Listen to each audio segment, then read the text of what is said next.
रुख करेंगे कुछ और खबरों का, यानी कि हार के बाद मंथन किस तरह से चल रहा है। मध्य प्रदेश की बात की जाए तो कांग्रेस मंथन अभियान चलाने जा रही है जो 2 महीनों तक चलेगा।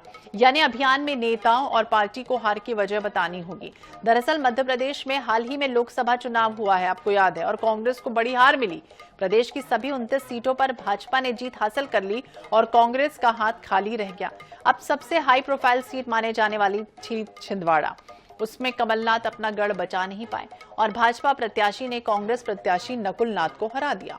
अब कांग्रेस कहां चूक कर गई, कहां कमी रह गई और क्यों ऐसा हुआ, इस पूरे प्रश्नों का हल ढूंढने के लिए 15 जून से 15 अगस्त तक मंथन अभियान चलेगा और हार के कारणों का पता लगाने की भी कोशिश की जाएगी कि आखिरकार हार किस वजह से हुई है।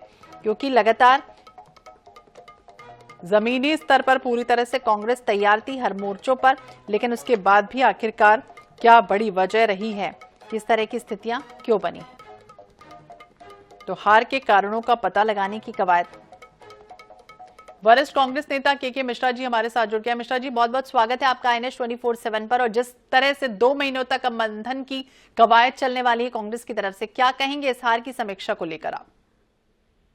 जी, निश्चित तौर पर जहां देश के तौर पर हमारे पक्ष में सकारात्मक परिणाम आए हैं, जो उम्मीद नहीं थी उससे अच्छे परिणाम हमने लिए हैं, मगर मध्य प्रदेश के संदर्भों को लेकर AICC ने तय किया है कि जिन जिन राज्यों में हमारा प्रदर्शन कमजोर रहा है वहां पर इंचार्ज जनरल सेक्रेटरी की अध्यक्षता में एक समिति बनाई गई है और वो समिति उस पर मंथन करेगी हार के कारणों पर, और उसमें क्या क्या सुधार किए जा सकते हैं कार्य पद्धति में, कार्यशैली में, उसे लेकर भी मंथन होगा। और ये भी बताइए मिश्रा जी कि किस तरह से मंथन तो होगा, लेकिन जो कई बार होता है कि पर्दे के पीछे कुछ ऐसे होते हैं तत्व या गुटबाजी कह लें, जो सामने तो अच्छे होते हैं लेकिन पीठ पीछे कहीं ना कहीं जिन्होंने गड़बड़ी की है उस पर भी एक्शन होगा, कार्रवाई होगी? बिल्कुल, उसमें सभी उन बिंदुओं को शामिल किया जाएगा जो हमारी इस स्थिति के जिम्मेवार है।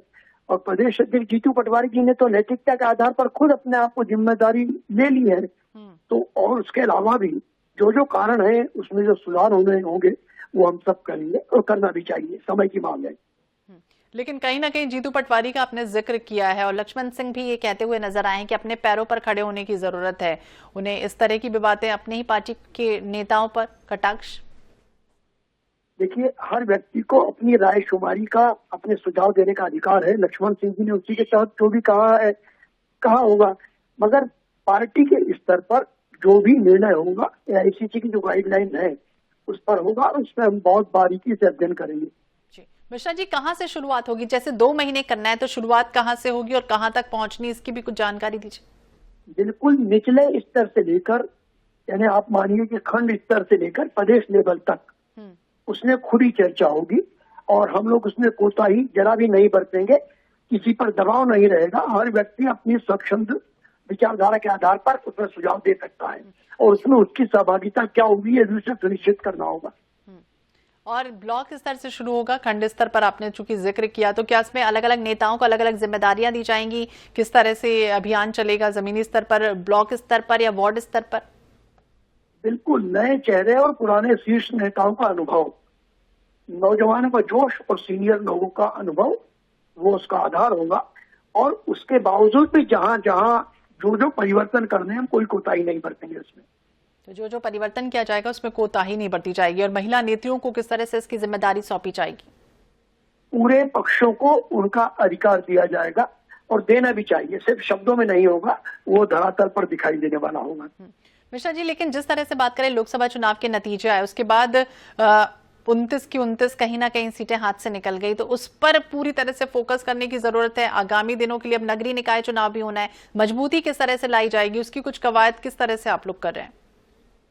उसके हर लीडर अलग अलग उसकी कार्य योजना बना रहा है और उन सबकी कार्य योजनाओं को लिखित में लिया जाएगा और उसके बाद उसमें जो भी निर्णय लिया होगा बेहतर से बेहतर बिंदुओं को उस मंथन रिपोर्ट में समाविष्ट किया जाएगा।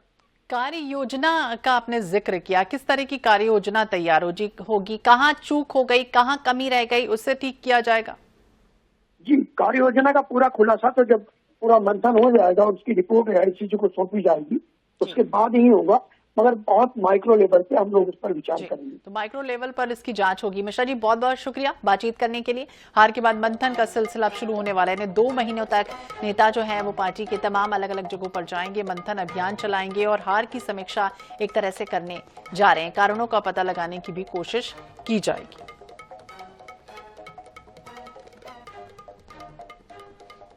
तो अगले 2 महीने तक पूरी तरह से कमर कस चुकी है कांग्रेस। अलग अलग स्तर पर, ब्लॉक लेवल पर, खंड स्तर पर, जिला स्तर पर नेताओं से फीडबैक लेगी, कार्य योजना तैयार की जाएगी और इस कार्य योजना के आधार पर अगले चुनाव की तैयारियों में फोकस रहना है। और यही वजह है कि कवायद और पदाधिकारियों से लेकर पंचायत स्तर तक के जनपद के पदाधिकारी पार्टी को मजबूत करने के लिए सुझाव जो है वो अलग अलग तरीकों से लिए जाएंगे और सुझाव के बाद समीक्षा होगी और समीक्षा बैठक के बाद निर्णय होगा कि किस तरह से रिजल्ट आने के बाद चुनावों की जब तैयारी होगी आने वाले समय के लिए, तो उसकी तैयारी किस तरह से करनी है। तो हार के बाद मंथन का सिलसिला शुरू हो रहा है।